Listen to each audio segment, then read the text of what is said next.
გამარჯობათ მეგობრებო. ნახეთ, ეს არის მოლეკულა. მოლეკულამ ახალი ასო მოგვიტანა. ეს არის ასო ბგერა, თანი. გავიმეოროთ ჩემთან ერთად. თანი, ძალიან კარგი. ასო ბგერა, თანი. სიტყვებში იკითხება როგორც ბგერა.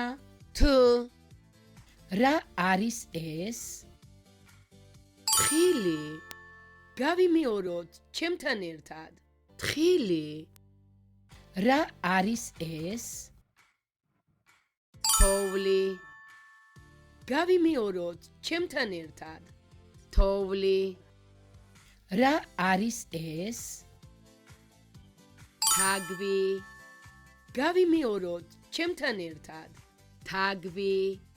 შესანიშნავია, თქვენის გააკეთეთ. კარგი, დღეს ჩვენ ვისწავლეთ ასო ბგერა, თანი. ის გვხვდება სიტყვებში თხილი, თოვლი, თაგვი. აი, როგორი საოცარი ასო ბგერა. თანი. მადლობა მოლეკულა, ასეთი საინტერესო ასო ბგერის შესწავლისთვის. შემდეგ შეხვედრამდე. მოიწონეთ და გამოიწერეთ ჩვენი არხი.